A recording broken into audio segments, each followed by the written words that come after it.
अनधिकृत फलक हटवण्याची मोहीम दररोज राबवण्याचे महापालिका आयुक्त सौरभ राव यांचे आदेश.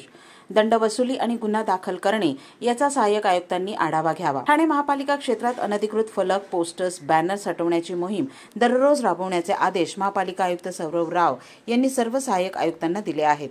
त्याचबरोबर नोटिसा देणे, दंड वसुली आणि गुन्हा दाखल करणे याचा सहाय्यक आयुक्तांनी दैनंदिन आढावा घ्यावा असेही आयुक्त राव यांनी स्पष्ट केले आहे. महापालिका क्षेत्राचे विद्रुपीकरण थांबवण्यासाठी दैनंदिन मोहीम राबवून अनधिकृत फलक हटवण्याची आवश्यकता आहे.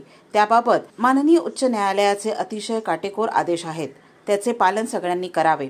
अनधिकृत पोस्टर, बॅनर, फलक लावला की त्यावर नोटीस, दंड आकारणे आणि गुन्हे दाखल करणे ही कारवाई अतिशय प्रभावीपणे करण्यात यावी असे आयुक्त राव म्हणाले. ठाणे महापालिकेच्या नागरी संशोधन केंद्र येथे आयुक्त सौरभ राव यांनी बुधवारी सायंकाळी सर्व उपायुक्त, सहाय्यक आयुक्त, विभाग प्रमुख, कार्यकारी अभियंता यांची आढावा बैठक घेतली. त्यास अतिरिक्त आयुक्त 1 संदीप माळवी, अतिरिक्त आयुक्त 2 प्रशांत रोडे, नगर अभियंता प्रशांत सोनाग्रा उपस्थित होते.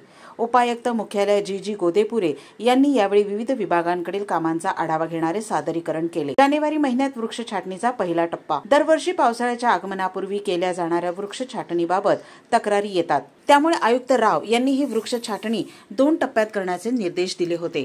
त्यानुसार उद्यान विभागाने नियोजन केले आहे.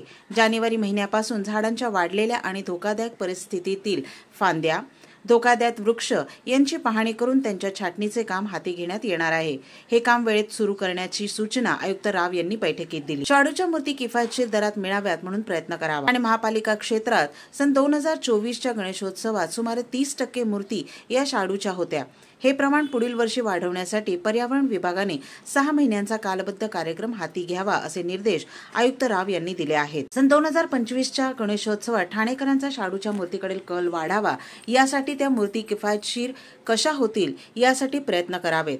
मूर्तिकार, गणेश मंडळे, पर्यावरण विषयातील संस्था यांच्या मदतीने याबाबत जनजागृती करण्यात यावी. मूर्तिकारांशी संवाद साधून त्यांना शाडूची माती आणि कार्यशाळेसाठी जागा आगाऊ उपलब्ध करून द्यावी असेही आयुक्तांनी सांगितले. रस्तोरस्ते लागणाऱ्या मूर्ती विक्री केंद्रांऐवजी केंद्रित पद्धतीने ठिकाणच्या मोकळ्या जागांमध्ये मैदानात स्टॉलची व्यवस्था करावी, म्हणजे रस्ते, वाहतूक आणि पादचाऱ्यांना अडथळा येणार नाही याची दक्षता सहाय्यक आयुक्तांनी आपापल्या प्रभागात घ्यावी असे आयुक्त म्हणाले.